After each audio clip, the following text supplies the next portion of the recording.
रचित आहे. तर मी तुम्हाला माहिती करता सांगतो की आता आमचं लायब्ररी तिकडे आहे, सुपर स्पेशालिटीच्या समोर. आपण सांस्कृतिक ज्ञानेश्वर सांस्कृतिक विभागाकडे जातो तेव्हा रोडला. तर मला विद्यार्थिनी आल्या की सर आम्हाला रात्री लायब्ररीत जायचं आहे. तर सुपर स्पेशालिटी हॉस्पिटलमध्ये तुम्ही आजही पाहू शकता, जाऊन पूर्ण अंधार असतो जाताना रस्त्याने. म्हणजे मी कोणाची टीका करत नाही, त्या डॉक्टरांनी स्वतः सुपर स्पेशालिटी लक्ष द्यायला पाहिजे. मी डीन म्हणून मला त्या ज्ञानेश्वर मंदिर पासून तर माझ्या इथपर्यंत गवत काढावं लागलं. हे डीनला इथून काम करायची वेळ आहे, तर डीन बाकीचं केव्हा उभं करेल. तर प्रत्येकाच्याकडे हॉस्पिटल होतं, आपापल्या एरियातनी आपण स्वच्छता ठेवणे, लाईट चालू असणे, नाल्या नाही आहेत. इथं आमचंच आरोग्य खराब आहे. इथं बघा नाल्या किती खराब आहे, इथे सगळे मच्छरांचा प्रादुर्भाव आहे. म्हणजे इतक्या समस्या आहेत. कचरा उचलत नाही नगरपालिकेचे लोक. मला ते फांद्या झाडाच्या सर महानगरपालिकेचं नाही सर, तिथे जे रोड आहे, इथे आपण अमरावतीच्या सर्वसामान्य जनतेला आम्ही सेवा देतो आणि आरोग्य सेवेमध्ये मोठा एवढा मोठा जो रोड आहे त्याचे झाडं वाढलेले होते, तर तिथं लाईट बी नाही आणि ते लाईट त्या झाडाने ते झाकून गेले.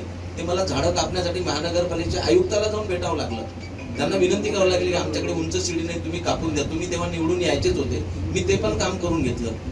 एवढे साप आहे तिथं की तुम्ही फिरू शकत नाही, रुग्णाला नातेवाईकाला जाऊ शकतो. म्हणजे एक अधिष्ठाता म्हणून मला छोट्या छोट्या गोष्टीसाठी इथं इतकं संघर्ष करावा लागला. आणि म्हणून मला असं म्हणायचं की तिन्ही हॉस्पिटल जर तुम्ही दिले, मी फक्त इथं 5 महिने आहे, पण माझं 5 महिन्यात तुम्ही काम पाहाल मी 1-1.5 वर्षाचं करून जाईल. पण मला सहकार्य मिळालं तर, नाही तर इतर येणाऱ्या लोकांना फार प्रॉब्लेम निर्माण होणार आहे गंभीर.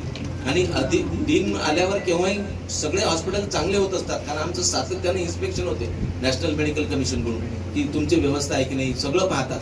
तुमचे हे वेस्ट डिस्पोजेबल बरोबर आहे की नाही, त्याची व्यवस्था तुम्ही कायद्याप्रमाणे केली की नाही, पोल्युशन कंट्रोल मंडळचं सर्टिफिकेट आहे की नाही, ह्या पब्लिक हेल्थला एवढं पाहतात पण कमी असते, आमच्यावर स्ट्रिक्ट असते.